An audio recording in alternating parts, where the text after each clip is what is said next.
Hi, I'm Melon, founder of Miracle Swimming School for Adults. Learning to swim is not learning strokes. Being able to dive into a pool from a high dive, or swim to the raft, or jump off the raft, or dive off a boat out in the blue used to be measures of knowing how to swim.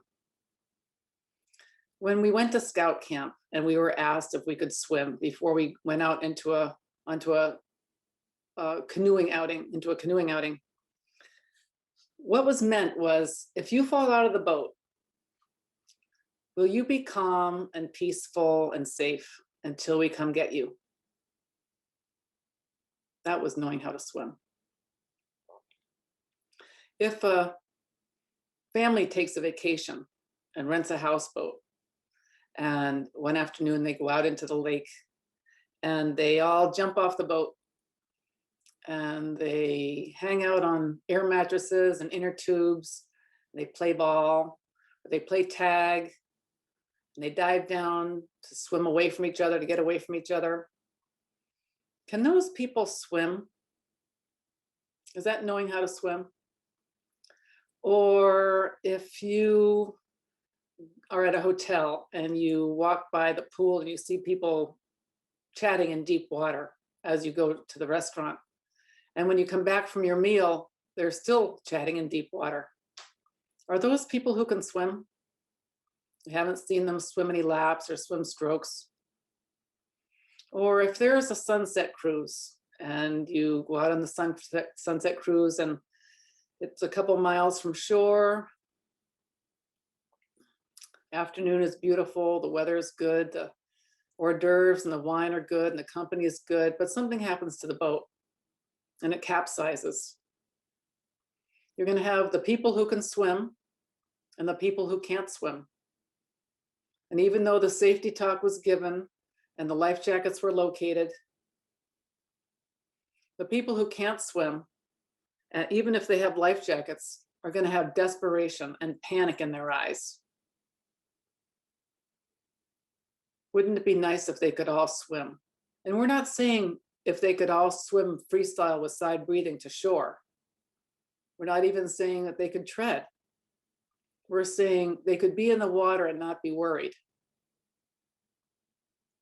We have, and then there's another example. If we take a look at the Special Olympics, we'll have competitors swimming 50 yards or 100 yards of something. And there are some people who are racing who have two limbs or one limb. Can those people swim? If they're safe in deep water, can they swim? We have two definitions of I can swim in the world. And we have been living with these two definitions for decades. And it's causing confusion. It has caused great confusion. In the 80s, swimming coaches got together and said, we are the people who know the most about stroke technique, about swimming technique. We should be teaching swimming lessons, since we coach the best swimmers in the world, so that we can prepare people to be on our swim teams and feed our pipeline into our elite teams to represent us in the Olympics. And this was a reasonable idea. However, when they developed their curriculum, they didn't notice that when they put the emphasis on learning strokes, which is the efficient way to swim for speed, they were giving up some emphasis on safety.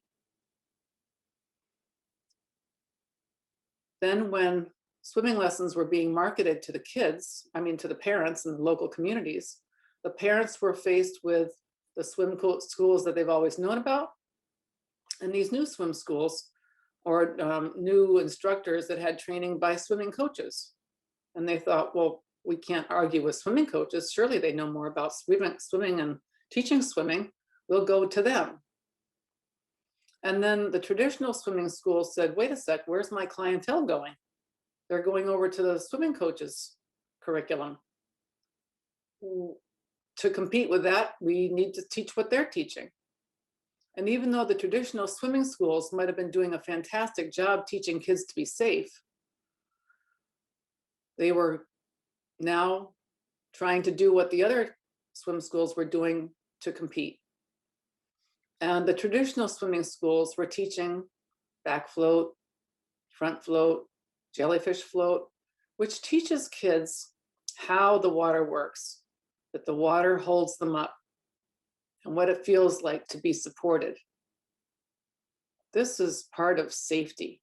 This is something that every person needs to know. Every person. But safety was being lost because the same amount of time was not being spent on the new swimming lessons.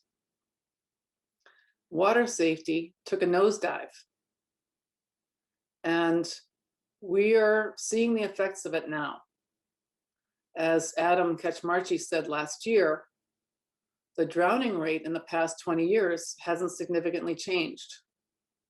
The drowning prevention industry has made valiant efforts and done great work in identifying layers of protection and educating families and communities. Tremendous outreach has been done. But the Learn to Swim industry is putting out two messages: that learning to swim is learning strokes and how to be efficient, and learning to swim is becoming safe and self-reliant and water over your head. When parents send their kids to swimming lessons, they want to believe that their kids are going to learn to be safe and water over their head. And when adults come to swimming lessons, that's what they really want. Even if they want to learn strokes, what they want first is to be safe. So they don't want to learn strokes at the expense of safety. But right now, a lot of adults are coming out of swimming lessons saying, yes, I can swim a stroke in shallow water, but I'm not safe in deep water. Their teachers are saying to them, oh, you can do it. You did it in shallow water. Just do it in the deep. It's the same. But adults don't believe that. And it isn't the same because their minds are different in deep water. They aren't all there in deep water. So we have seen the effects of decades now of swimming lessons that emphasized strokes instead of emphasizing floating and self-reliance in deep water. And it showed up 10 or 15 years ago when we started having a serious lack of applicants for lifeguard training and a serious lack of lifeguards across the United States. I don't know if it went beyond the United States or not. But it was said that the problem was that lifeguards weren't paid enough. But was that really the problem? Could it have been that there weren't enough people in the lifeguard candidate age group who could swim, who qualified to be lifeguards, who qualified to take the lifeguard training? Now we have people who say, I can swim, but I can't swim in water over my head. Or I can swim across the deep end, but I can't stop in the middle. Or even, I have won Masters Swimming Nationals more than once, but if I'm in deep water, I have to hold on to the lane rope or I'll panic. What is the meaning of I can swim? We are sending out mixed messages and we are getting mixed results. We need to have one definition of I can swim, and it needs to mean I'm self-reliant in deep water. I'm safe. Last week, Andy Andrews of A to Z Swim in the UK and I hosted an international aquatics meeting. And we had the drowning prevention industry and the Learn to Swim industry representing many countries. I don't know if I forget if it was 15 countries. And there was agreement in this group that if there was one thing we knew, learning to swim had to mean that people became safe in water over their head. Now, this question, what does I can swim mean? What does it mean to learn to swim? Has been asked before, and research has been done about this.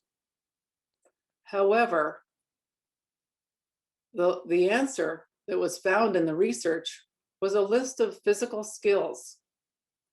And the true answer, the key to learning to swim, is so invisible and so obvious that we couldn't see it.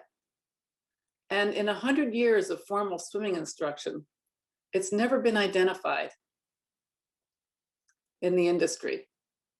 And it's never been part of the industry's voice or its message. And that is presence of mind. We cannot learn to float or to push and glide or do anything, even to put our faces in water and become comfortable with it until we can be present for it, until we're here. In other words, until we feel safe, until we're comfortable. We have to be comfortable in water over our heads to learn to swim.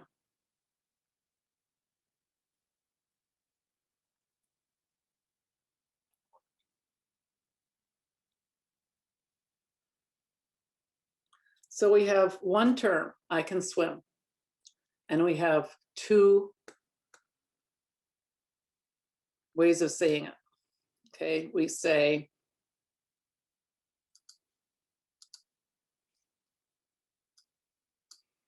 I can swim, meaning I'm self-reliant in the deep, or I can swim, meaning I can do a stroke.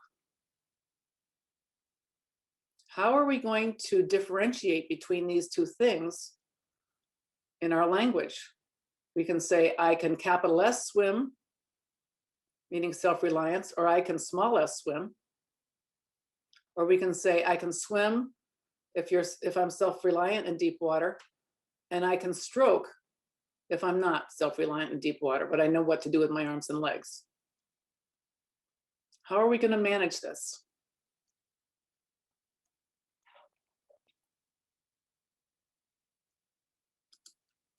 What makes a person safe?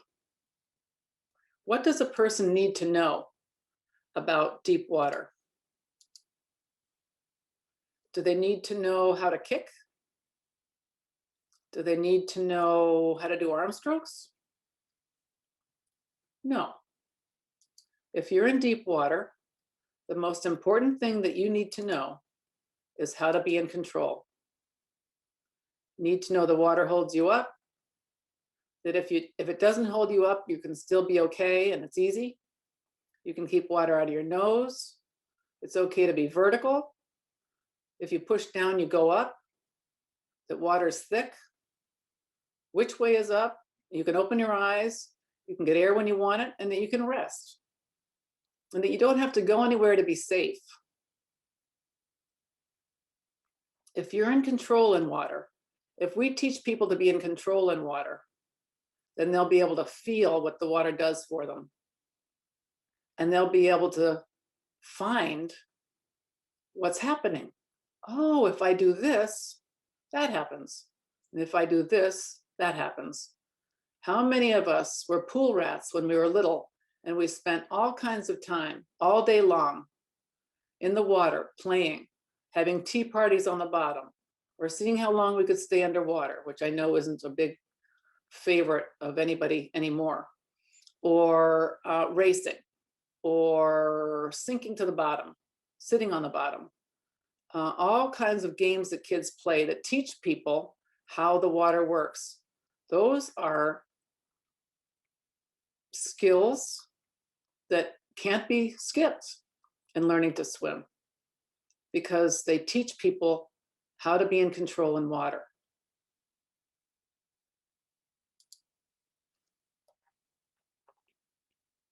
If we want to teach people how to be in control, we need to be in control ourselves. And we need to know what control means. Are we all in control in deep water?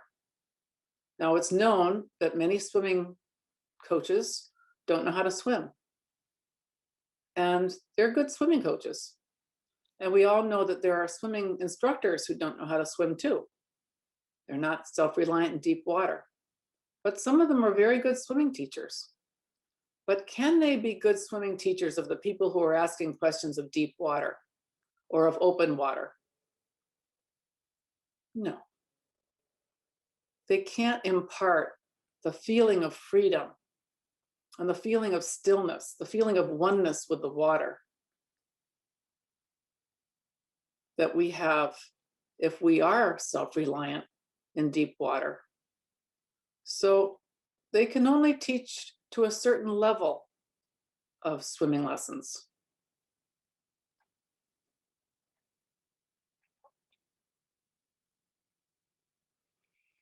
Do people need strokes to be safe? Well, what do strokes give us? Strokes give us efficiency and speed. When are the times that we need efficiency and speed to stay safe? We would need it if we needed to beat a current. If the current is going this way and I've got to get back there, I need to be efficient and strong enough and fast enough to beat the current to get back there. But we don't recommend that people try to beat a current. If we're in a river, we say, let the river take you and swim sideways across the current, and you'll end up at the bank. You'll end up downstream, but you'll end up at the bank. It's better to do that than to use up all your energy swimming against a current that's hard to beat. When else would speed be helpful? Speed would be helpful if we could swim away from something that was dangerous and get away from it. But who can outswim a shark? Not even Michael Phelps. In fact, Michael Phelps couldn't outswim a little fish. And Michael Phelps is fast. We don't need speed to keep us safe. Speed won't keep us safe. The place where we need to have the most knowledge and information and capacity is in water over our heads, just dealing with being in water over our heads. We need to know two things: how the water works and how to be present. We don't need to know treading first. People who are afraid that they'll sink can't learn to tread, not sustainably. We need to know that water comes into our nose and how to keep it out. We need to know that the water holds us up. And we need to know how to stay here, present with ourselves, in control. We need to know just two things.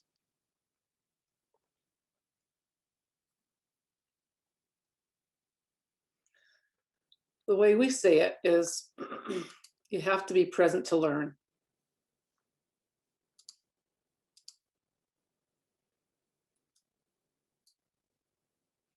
For students to focus on what you're teaching, you have to take away the distractions. Being cold, excessive noise, misinformation and contradictory information, those should be on the same line. Misinformation, when people hear something that doesn't jive with what they know or what they believe, it's distracting. It sets up dissonance in them. And if they have permission to ask a question and say, that's not what I thought was true, then they may be able to get to the bottom of their question. But if the information that's coming from the teacher isn't correct, and they know it, that causes distrust, and it also causes this dissonance inside. And that's not comfortable. It's a distraction. We also can't ask people to do more than one thing at a time. If you ask them to remember this and this, when they haven't mastered either of them, this is very distracting. We can't expect them to do things that are challenging. Our job as instructors is to help them feel safe. We don't want them feeling challenged, not at this stage, not in the beginning. That's not fun for them. And we definitely don't want them to feel challenged about their safety. And we want to make sure that in order for them to feel present, there's no chance that they're going to panic. And they are in charge of whether or not they panic. So you have to make sure you have told them that we're not panicking here. We're not going to give you any reason to panic. We want to make sure you don't give yourself any reason to panic, because the most important thing is to stay in control. This is the way to be 100% successful with your students. We say that we want to make sure that people learn the water.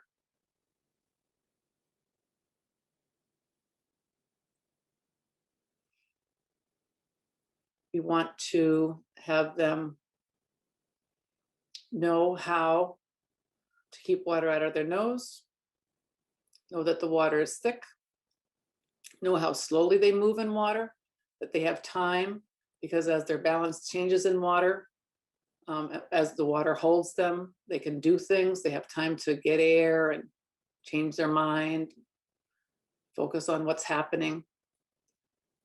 Learning the water is something that is perhaps a new term, but it's what was happening in those traditional swimming lessons decades ago, when kids were learning the floats and different things that they learned, things that were given up in the new swimming lessons. You might say, how do I teach that? Well, it comes naturally. Learning the water comes naturally when people are going slowly and they're able to stay comfortable.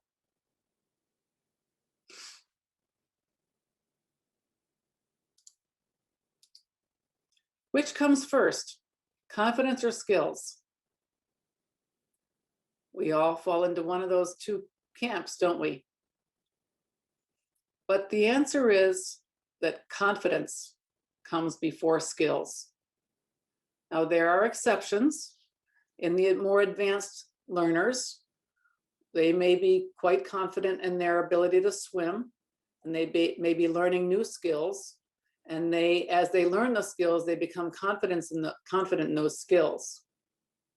But they had to already have been confident in themselves to be able to learn those skills. And we see that confidence comes first in kids' swimming lessons when a little boy won't let go of his mother's arms, won't go out of his mother's arms. He won't leave her arms because he doesn't feel safe to join in the lessons. And it's not until he feels safe enough to let go of her arms that the swimming lesson can begin for him. And it's the same in adult lessons. If adults are in a beginning lesson and they don't want to put their faces in, they don't like it, or they haven't felt that the water held them up, and they haven't become convinced, they haven't learned it, then if you try to teach them the push and glide or arm strokes or kicking, it's going to be jerky. It's going to be clumsy, uncomfortable, inefficient. They're not going to enjoy it. They're not having fun. And this is how people quit lessons.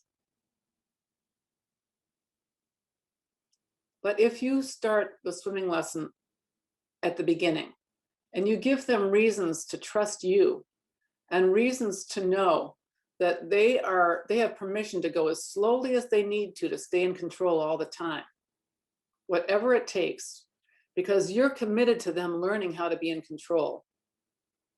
After all, they've come to class to learn how to be in control in deep water, really. When they've come to learn to swim, what they're saying without saying the words, because they don't know the words, is, I want to be in control in deep water like my friends are, like my family is. So you need to make control the goal. That means making comfort the goal. The goal is comfort for every single thing that you do.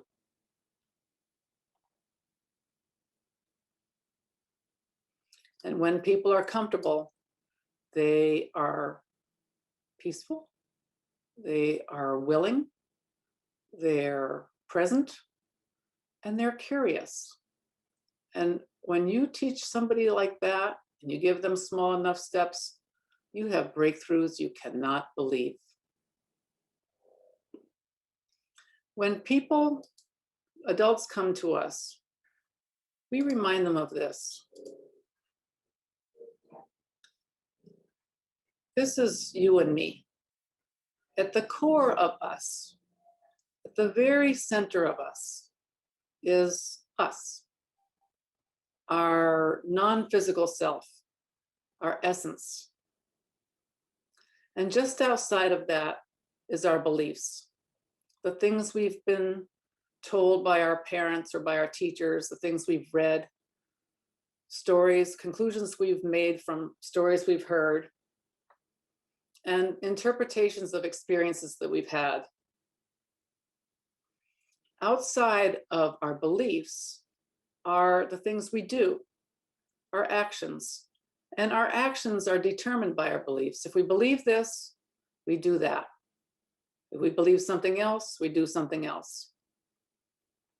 And then our experiences are determined by what we do, by our actions. Okay, so our beliefs determine our experiences. Let's say someone wants to learn a back float, and she believes that to do a correct back float, she's supposed to be horizontal, because she's heard that in swimming lessons and she's seen pictures of back float. And so when she lies back to do a back float, if her feet don't naturally come up, she lifts her feet off the floor, trying to be horizontal. And that causes her to go into a V. And that brings her face underwater. So she has the experience of, I couldn't float. I don't float. I go underwater. I can't float. All because she believed that she had to have her feet off the floor. But if she believes that wherever her feet go is fine, and she lies back in a back float and doesn't think about her feet, she just thinks about lying back in a back float and putting her face in a comfortable position, putting her upper body in a comfortable position, then she'll have a chance to experience floating. And she's able to feel that float because she started with a belief that I just have to lie back and I don't have to worry about my feet. Okay?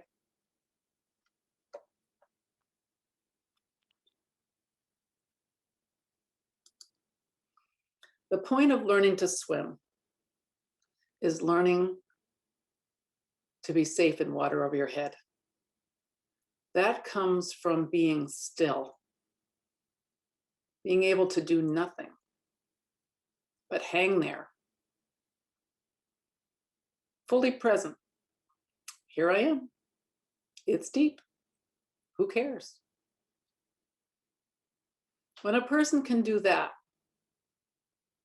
they know the water. They know deep water. They're present.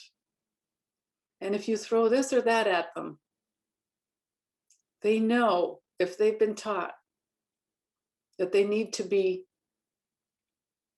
stay here, stay with themselves, stay feeling, because their body will tell them what they need to know, when they need air, when to go up. Okay. When a person learns to be safe and self-reliant in deep water, then they have attention to spare for learning what to do with their arms and legs. In other words, learning to become efficient. And people can learn a stroke or even 2 strokes in a week when they no longer are worried about their survival, because they have attention to spare for arms and legs.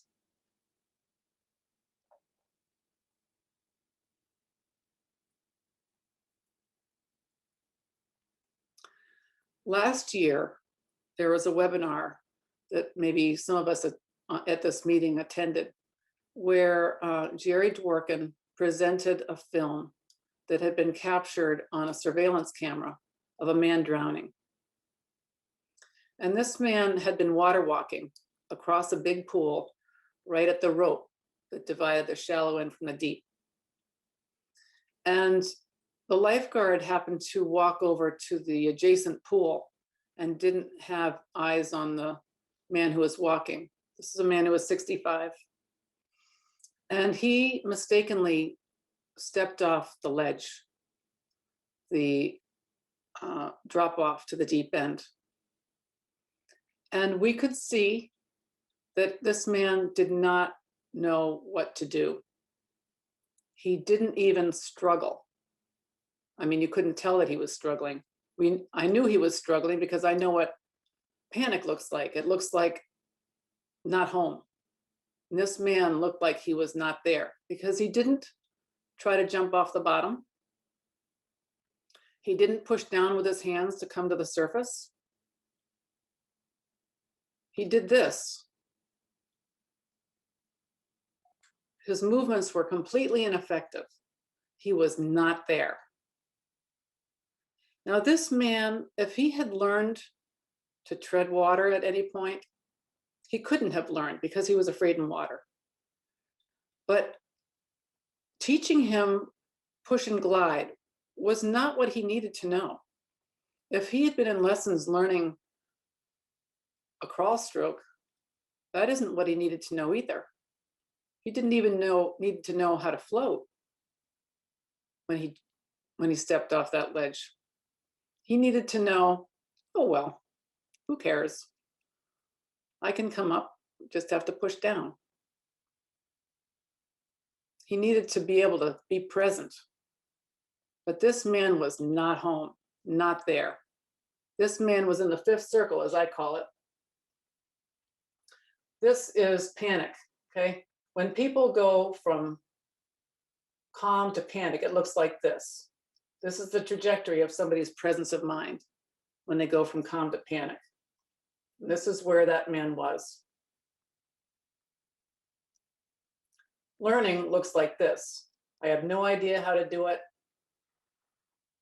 And when someone is fully present and has full presence of mind for something, they've learned it, they've got it down. Okay, I'll give you a slide about that later.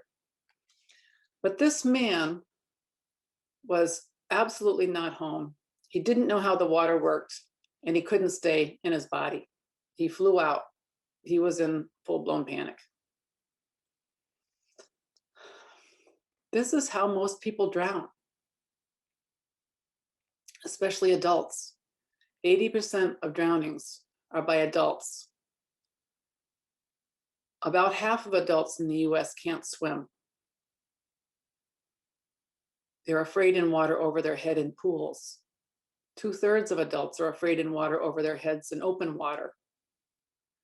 It's not arm strokes that they need to know.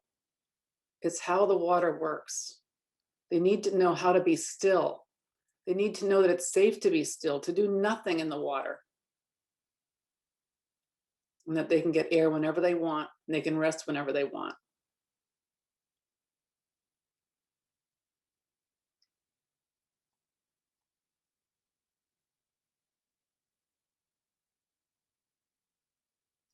If parents knew that learning to swim was learning to be safe in water over one's head, and they assume that when they take their kids to swimming lessons, some of them do, then they would feel so good about taking their kids to lessons, and more adults would take their children to lessons.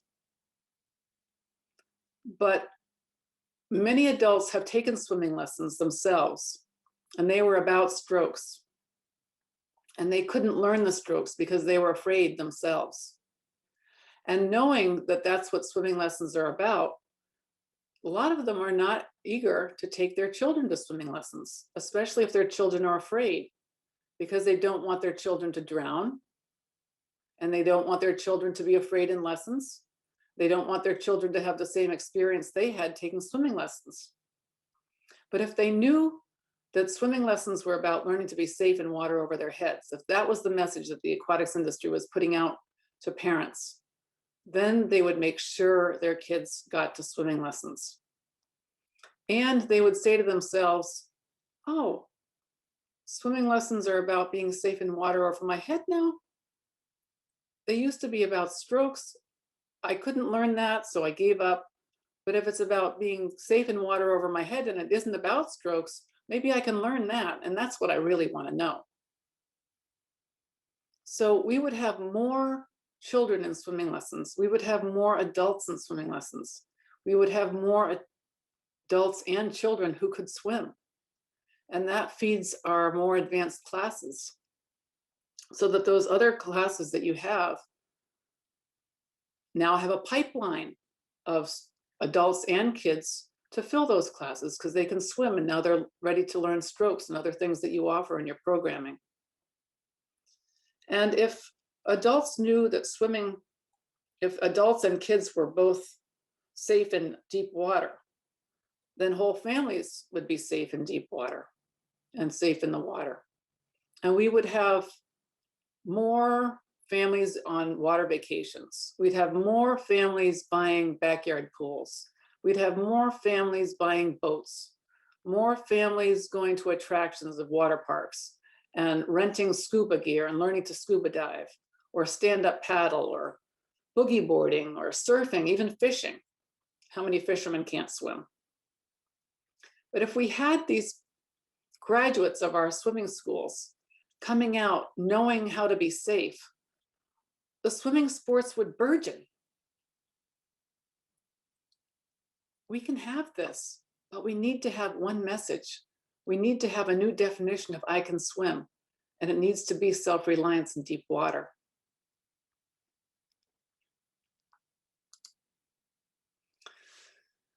To summarize, a learn to swim progression that works for everybody, kids and adults, afraid or not, is to teach them that learning to swim is learning stillness in water, stillness, not movement. First in shallow water, of course. And that once somebody can be still in deep water, they can rely on themselves for their safety. That's what we need. And once they can rely on themselves for the safety, then they have attention to spare for learning other things, including being in open water and including using rescuing other people. First responders, they too need to know they can rely on themselves for their safety. We don't want them depending on their equipment for their confidence. If their equipment fails, they need to be able to maintain their presence of mind themselves and keep themselves safe.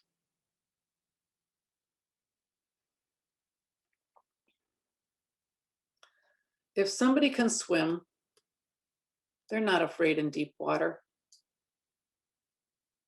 If somebody's afraid in deep water, they can't swim, even if they know strokes. The tide is turning slowly. We now know that people are safe in water, not because they can do strokes, but because they know the water and they know how to remain present. All of our licensed instructors know this. People who follow mindfulness know this. All of our miracle swimming graduates know this. People who have been following miracle swimming for the last years know this. And you may have learned it from your own experience. The people have to be present. They have to be going slowly enough to really learn how the water works in order to be safe. Please join me in putting out this new message and bringing the aquatics industry together to put out this one idea that learning to swim is not learning strokes. It's learning to be still in deep water, comfortable in deep water. And we teach that by teaching comfort, by making comfort the goal of every lesson. Thank you.